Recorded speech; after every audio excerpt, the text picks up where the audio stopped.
Hi guys, welcome to this short video clip from the November 9, 2021 Titusville City Council meeting, in which we're going to find out from Mr. William Cline how Titusville changed their original tree mitigation fund, which was restricted to tree mitigation only, into an beautification fund.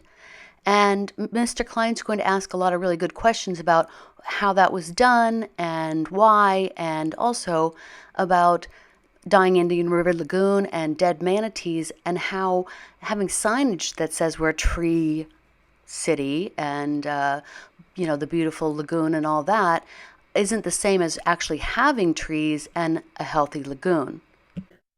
All right, thank you, Mr. Cline, for your patience and waiting, and here we go. You're welcome.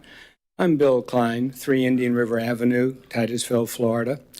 I'm here to talk about the use of tree mitigation funds for the Titusville Gateway project. When a city has 60% tree canopy and a healthy lagoon, word of mouth advertises that it is a tree city and gateway to nature. When a city reduces its canopy and dead manatees wash ashore from pollution, then the city will have to self-promote itself with signs declaring it's a tree city and gateway to nature. The Titusville Tree Mitigation Fund was started a long time ago. I can't find any written records on it. It was a restricted fund to be used to mitigate the damage done by the destruction of trees by developers. The restricted fund is a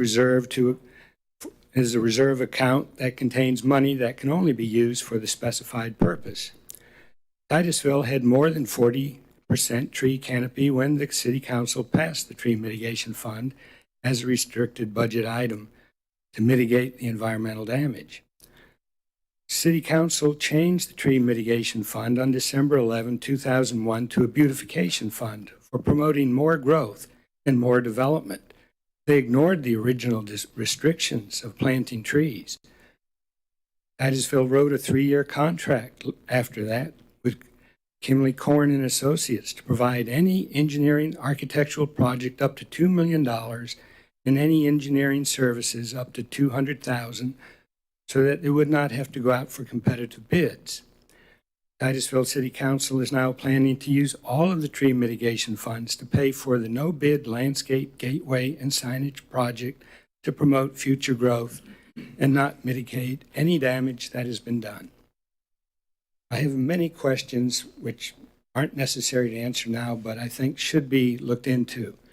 Does Titusville staff keep records on contracts, restricted funds, and completed projects? If these records are kept, then when citizens ask for information from Titusville staff, why do they say they cannot find any records? If these records are kept when the citizens ask for information from the city attorney and city council members, why are they ignored and not answered? Is the Kimley Horn and Associates contract an unethical use of tree mitigation funds? Is the Kimley Horn Associate contract a violation of Florida laws and regulations? Why isn't the TEC consulted or asked to review projects that Titusville City Council authorize when tree mitigation funds are spent? You need another minute, 30 seconds, or what? Another minute should be okay. I'll go with 1 minute. Can we get 1 minute? Go. How does Titusville City Council justify using the originally restricted Titusville tree mitigation funds to pay for the landscape, gateway, and signage project? Did the city ask the citizens if they wanted to change the tree mitigation fund from only planting trees to a fund that could be used to do almost anything from pouring concrete to planting grass? Why doesn't the city increase tree canopy and reduce their pollution to the lagoon? I would like to see more emphasis done to mitigate the damage done by the loss of trees than putting up signs and gateways. Thank you. Thank you. I think I asked this question last time, but I keep hearing, especially you, Mr. Klein, have this concern about the no bid contract. I'd like to hear a little bit about that, even though I think I heard about that at the last meeting, but Mr. Klein, you weren't here and maybe didn't hear it. A simple question, we don't have such a thing as a no bid contract.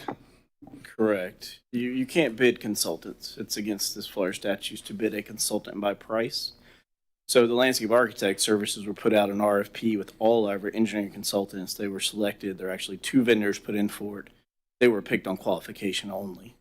Then all their work orders come to you for approval if they're above 15,000. So no, they were not no bid and they do not provide construction services. They are simply a architect firm for the city. We have a number of them that do traffic engineering, water resource engineering. All of our supplemental consultants that are covered by any engineering service or surveying are covered by CCNA of the Florida statutes.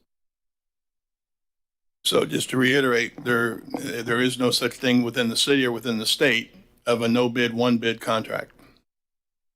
Basically, nobody gets to this. You know, what I'm saying is, you know, there has to be a bid process. Yeah. Even if we go out for construction and we bid the process and we have 60 people look at it, we may get one bid in a construction setting, and we would come to you and say we only could get one bidder. Here's all the people that looked at it, but we got one bid. So in that setting, you could have one. In this case, there wasn't one. There were multiples. They were selected by selection committee and brought before the council for that. Okay, thank you. City Attorney, can you take us back? And again, we had this question 2 weeks ago concerning the beautification clause in the mitigation.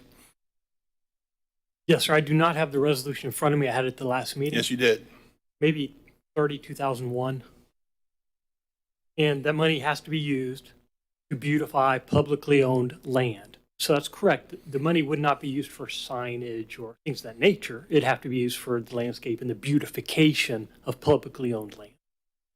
So when there is a perception out there by some, and I think Mr. Klein, you noted that we're using mitigation money for signage, that is not true? I would defer to staff. No, although this work order was landscape and signage, you recall the signage is funded by the general fund projects. Okay, so it's not internal by the mitigation fund. No, the same consultant, but they are funded by the general fund. But the beautification part, not counting the signage, that can come from mitigation. Yes, it's within the resolution to beautify public property. This would be within a public right-of-way.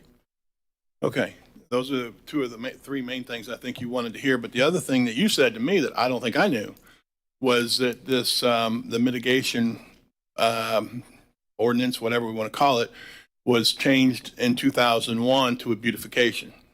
So, That is correct.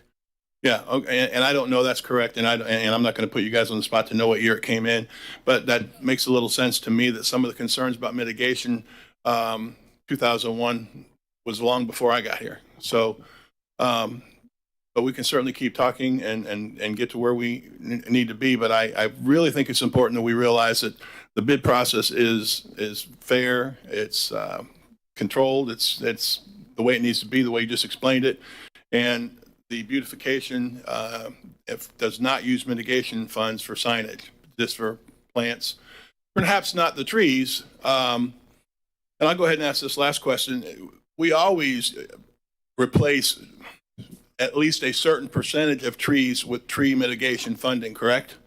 There's trees always involved in mitigation funding to some degree.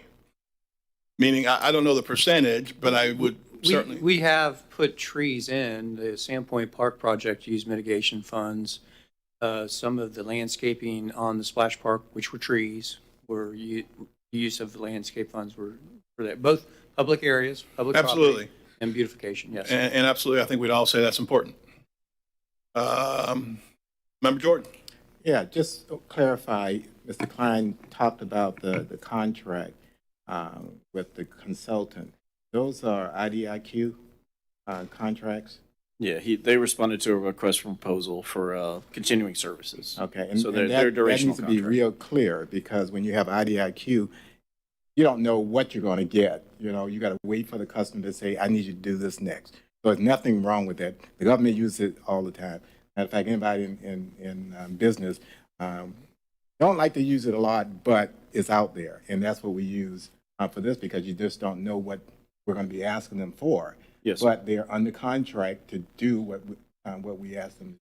Yes, So it's nothing untoward about Vice Mayor.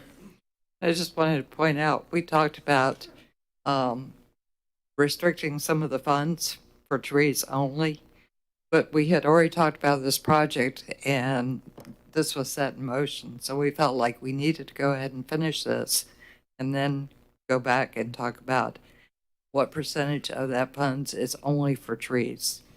So I don't know what happened in 2001. My memory doesn't go back that far, but going forward, that may be something that we're talking about.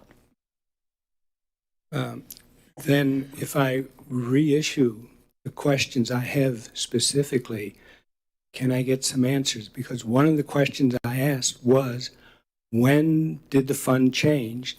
And I had an answer that came stating the month that I gave you. I didn't know it at the time because I didn't even live here. But this is what staff had told me in December 2001. When I asked for details of the original tree mitigation contract, they said they can't find any records. When I asked how much money was in the tree mitigation fund when it was transferred over, they couldn't tell me how much money was in the fund. When I asked how much money has been spent to plant trees, they couldn't tell me how much money was spent on trees. When I asked how many trees have been cut down, they couldn't tell me how many trees were cut down. All right, let me stop you right there. Kevin, anything you want to answer on there, or where Yeah. we find these answers? well, yeah, we found the resolution that changed the name, and in reviewing the budget books that came after it, there was not a revenue source that attached to it.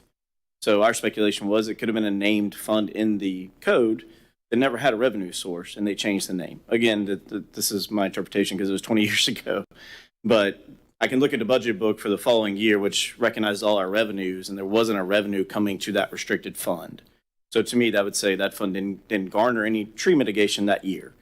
So I can't, speculate as to what the code said before that date, but we do have the resolution. We do know what the funds were collected from that point forward because that's a restricted fund that is tracked by finance. It's in the CAFR every year. It's in our budget books every year as an item. Okay. So, but the Thank you. detail before 2001 is a little difficult. It predates me being here. I've been here a long time, but not quite that long. I know I'm not going to and didn't hit all of your questions, but the main questions I think I'm trying to help with the bid and the mitigation and the beautification. And I learned something, 2001. 2001 turned it into beautification, I guess, and you can't use mitigation funds to buy signage. I think that's good. Member Jordan. Yeah, I just want to also make it clear that before 2 or 3 years ago, we didn't have much going on around here, and now we do. So this is a good problem to have. I'm glad you brought it up. But, we all agreed we need to make sure we're attracting more people here when people come into town. If someone comes to your front door, you want to make sure it's welcoming. I understand what your thoughts are, and I respect your thoughts, but I also have to respect the 5 people up here, and we're in one accord that we want to do something with the entranceways of the city. We certainly want to take care. I think you saw that we had a heart to save as many trees as possible with the tree thing. We got LID going on here, so I would just say be patient. We're going to continue to do what we're doing. We're going to be positive with it, but we have a great chance to beautify the entranceway of Titusville, and we need to do that and finish it. First, I want to say that I find the "we have a heart for trees" part of the previous clip to be a little disingenuous. Member Jordan voted against the tree ordinance, and he spoke many times very forcefully against the tree ordinance. He said on all those occasions, we don't want to make development any harder than it is. We don't want any more restrictions at all. So there's that. Also, want to point out that Mr. Cline's point about the city does not keep proper records and no one can get any answers from the staff about how this little trick of turning the tree mitigation fund into the beautification fund was managed. I understand the members were not members of the city council then, but there should be some proper records kept in Titusville, and I feel like they should have addressed that at least going forward. that they keep proper records so the citizens can understand what's happening in our town. And then the last thing, of course, is I think Mr. Cline is absolutely correct. Signage saying, look, we're a tree town and aren't our gateways beautiful, nature and space, shouldn't take precedence over actual healthy nature, actual trees, and an end to starving manatees in the Indian River Lagoon right around Titusville, which is where they all starved. So if you agree with us, check out our website, nature-tribe.org. Check out our Facebook, Central Florida Nature Tribe, and join us in trying to get a healthy lagoon and healthy tree canopy. Thanks.